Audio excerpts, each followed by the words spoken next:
At this point, I would now like to invite Gabe Castro,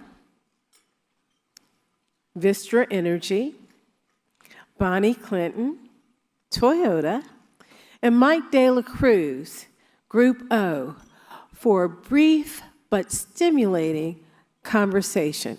Gabe, Bonnie, and Mike, it's all yours. Thank you. So, welcome to the conversation.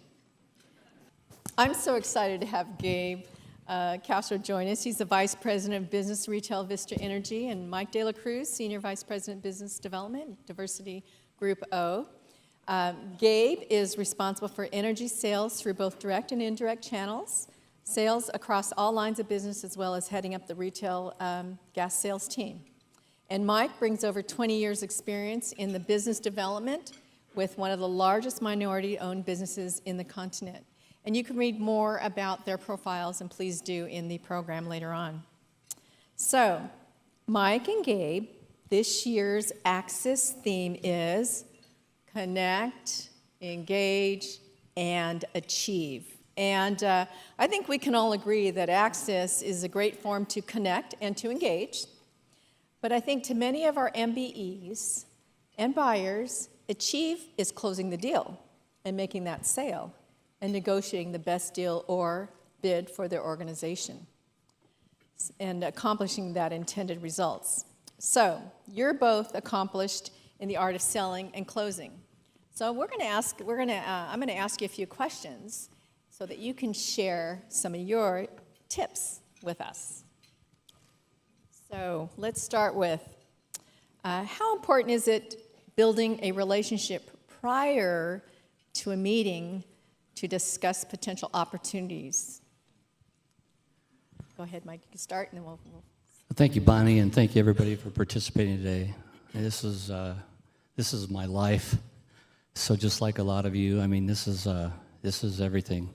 Relationships are, I mean, that's where the magic happens, so to speak. I mean, we live, you know, in a world now that it's omni-channel, and there's so many other distractions, you know, from a relationship. But every time, you know, I wake up with a purpose of at least checking some boxes on my own purpose. And my purpose has always been to develop relationships. They're not always business relationships. A lot of them are indirect relationships that still, you know, become part of your objectives. So for me, Bonnie, a relationship starts from the time that I wake up, whether it's good morning to my loved one, or whether it's, you know, closing the day with, you know, asking a customer for some more information. It's constant. And anybody who's been out there at an event and seen me, you know, kind of in action, I'm out there constantly in front of somebody, and it's to develop a meaningful relationship. I'm not a person that's on the surface. I'm always trying to, you know, deepen the relationship. So I think it's an essential. Thank you. Gabe, why don't you share some thoughts? So it's ideal. I would love to have a relationship with every single one of you right here, right now, before I start my first sales pitch, but it's not probable. But what I do reflect on when I think about that question is the fact that your first engagement with anybody, whether your first engagement with me is right here, right now, you're making an impression. And I'm very cognizant of that. I remind my team of that. And being able to hold yourself to a standard that, you know, you would expect others to present to yourself is what you should hold to you, for you to them. These relationships, you know, he said it correctly, right? I mean, that is the reason people do business. People do business with people they know, but it doesn't start magically. It doesn't happen like you don't, you know, I'd love to say that I can hit a home run my first pitch. It's probably not going to happen. It's going to take practice. It takes a lot of work. No different than a relationship that, you know, you have with your significant other. For me and for our teams, you know, we stress the importance of making that first engagement a meaningful one, being in a place where we're very, very mindful of the time that you as a customer would be spending with us, so that it's not a waste of your time, and it builds from there. So it's a nutshell. Thank you, that's terrific. And one of the things here at Axis that I love that starts those relationships are the one-on-ones. there may not be an immediate opportunity with the corporations, but a relationship starts with that first handshake and, putting a name to a face. And those one-on-ones is a great opportunity to do that, and going around and talking to the businesses at their booths. So I think that's really, really important to establish those initial introductions and relationships. So how do you go about building relationships with some potential clients? Like, is small talk really necessary? I'll go ahead and take that. Again, it is necessary, is the short answer. I was raised in food and beverage in my early life, and, part of that industry, you're trying to sell everything on the menu, right? The entrees, they're a moneymaker. The booze is a bigger moneymaker. But really, it's the appetizers that sets the table. So small talk to me is like, bring out a decent appetizer. Be relevant. Talk to these people and something that's meaningful to them that's going to get them ready for the entree. Small talk is critical. Gabe, maybe I'll ask you a little bit different question on that. So, how important is it to be prepared, and what are the things that you do to prepare yourself for potential clients? I had a really good answer for the last question, so I'll actually hit on both, Bonnie. I'm sorry. Once you spin me up, I can't keep talking, so I'll be mindful of that too. So I do think I'll start first with the last question, preparation. If I'm going to get your time, I need to make the most of it. And so preparation, we remind our teams, I remind myself, whether it's a meeting internally, whether meeting externally, whether it's a father's group, I have to be prepared because your time is valuable. The second we just passed is no longer here. And so I've got to make sure that I'm informed about your business. I need to know what the heck you do and why it's important. How do you think about your budget, and how do you think about your relevance to your competitors? Is that meaningful to you? Is it not? Do you want to be in that same peer set? Or are you trying to do something different? I really do think that is the basis of everything. There's an adage that we use at work, and it's like, if you're not ready to go, then you're never getting in the game. And so if I'm going to take your time, as I said, I really want that to be time that I've spent probably 2 times as much ahead of the meeting preparing for our discussion, so that I'm bringing insight, value, and maybe something new to challenge your conventional thinking about whatever it is you've thought about power in our example. I just want to add, I think if you've ever been to a foreign country, you want to do your homework, right? So you want to you want to know a little bit about the culture, but you want to know as much of the language as you can grasp before you get there, because the things that you can establish, or say just establish a rapport or something in common with that person.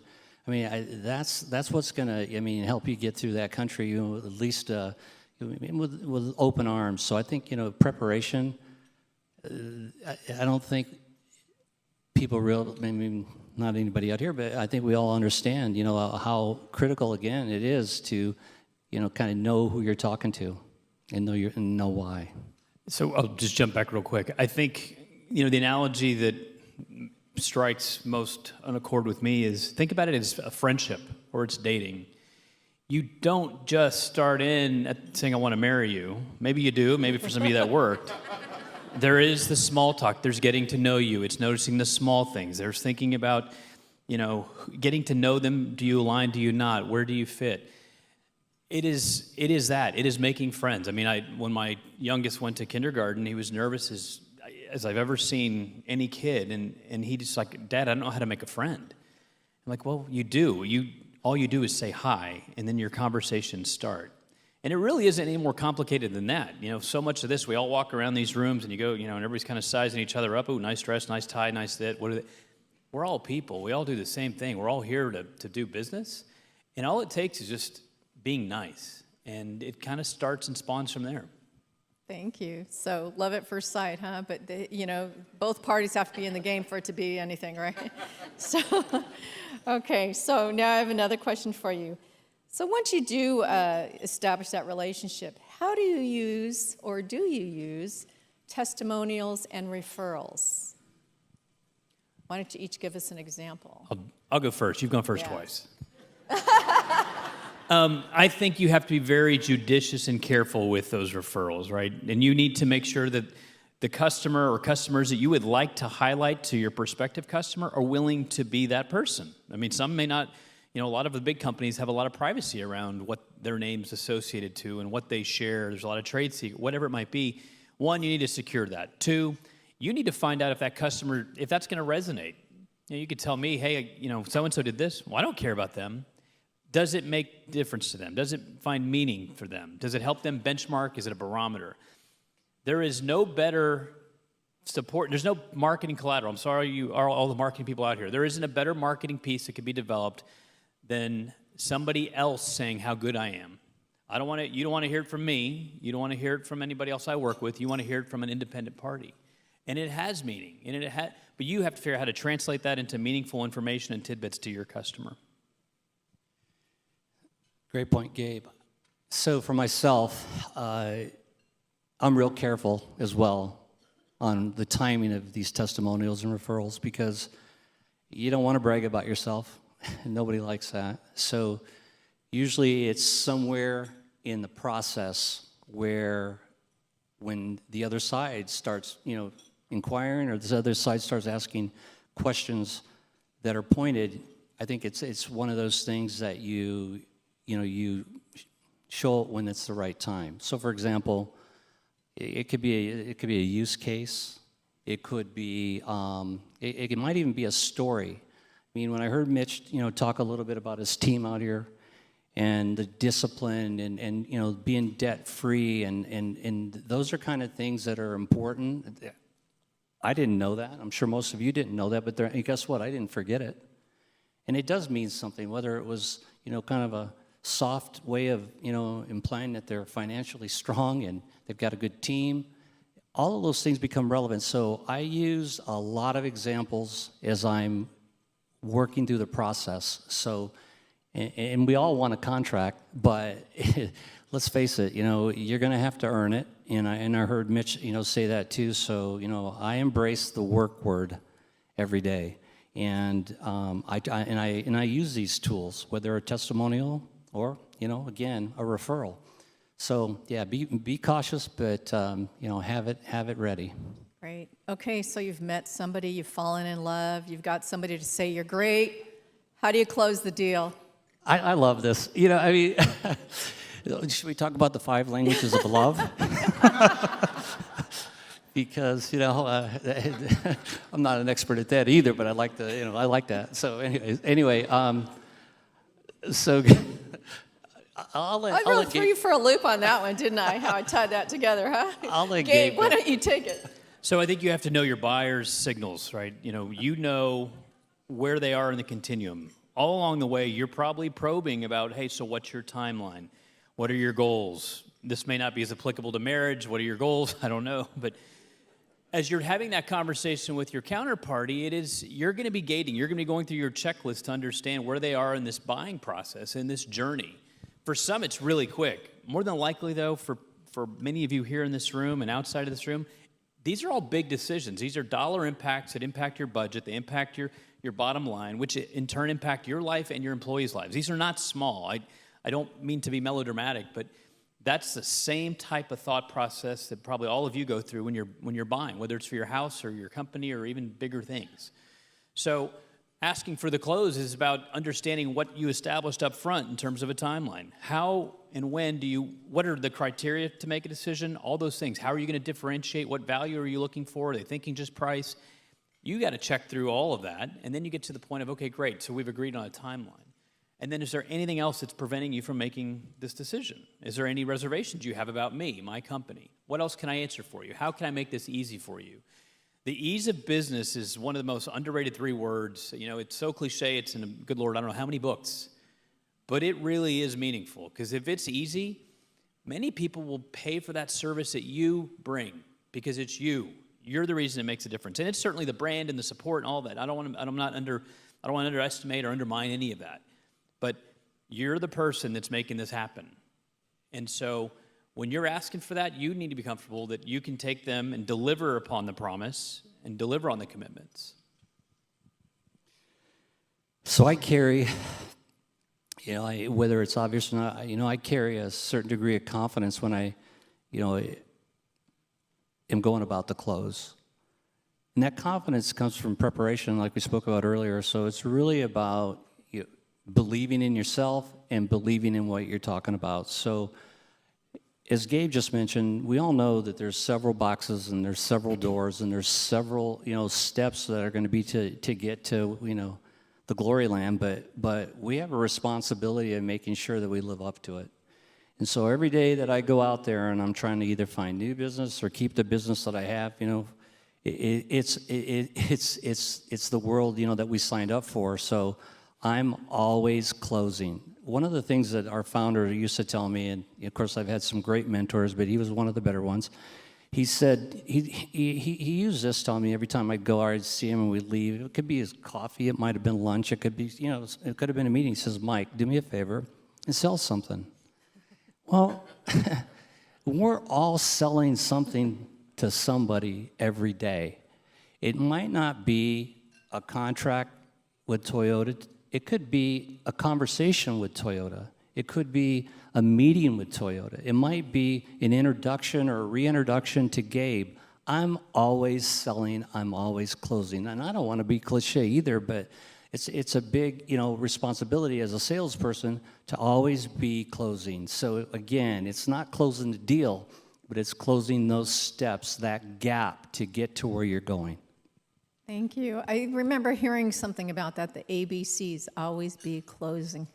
So thank you for those thoughts. So now I'm going to test you a little bit. And I know we didn't talk about this at all, but I'm going to ask you to give... I was told there'd be no math. There'd be no math, but I'm going to ask you to share your elevator pitch with the audience. So on your toes, who wants to go first? Yeah, I love that because here's the thing about it. And I'm going to give you real talk. Dela Cruz, MDLC, Cruiser. I got so many nicknames out there. Remember, elevator pitch, 5 floors. But listen, in this elevator pitch, remember this, because I'm going to, Bonnie, here's the deal. I got on the elevator one time in Washington, D.C. It was just me before phones as we know. I mean, these were, the big phones. I couldn't afford that. Nobody had one. Who gets on the elevator? Senator McCain. Who? It's the real guy, the real deal. And I'm on the elevator, and it's time to stand up, put up, or shut up and get off. No. Now, I'm not into politics, Bonnie, so my elevator pitch had to adapt to my circumstances. So I always say it really depends on what floor you're on.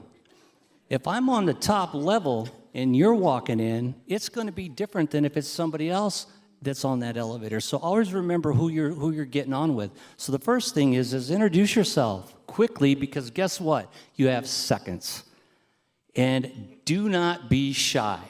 So I always get on the elevator, size it up. Maybe they don't even want to talk to me. Maybe their back's to me. Maybe it's not somebody you're going to get to talk to. But at least, when you're at an event like this, hey, I'm Mike Dela Cruz. I'm with Grupo. Who are you? I always show sincere interest in the other party. Hi, I'm Bonnie Clinton. I'm with Toyota. Oh, great. So my elevator pitch is going to be something that's relevant about your industry. Autonomous vehicles. Man, I didn't realize Toyota was one of the #1 auto manufacturers in smart safety features. True or not true? It's true. You're the leader. I'd love to meet some of the people in that area. And I still would, by the way. See me after the show. But really, so the fact is that, you know what, I'm a solutions provider, so it may not be an elevator pitch that's canned, but it's going to be one that's relevant. So in this case, I'm a BPO, for those of you who know, business process outsourcer, a solutions provider and consultant. And I'm used to servicing, basically, enterprise, level, solutions. Love to, get to know more about you. So I don't get into a whole lot of, hey, I beat my chest and do this. Real short, concise, and to the point. That's great advice. Thank you. Thank you. So Gabe, why don't you give us your elevator pitch?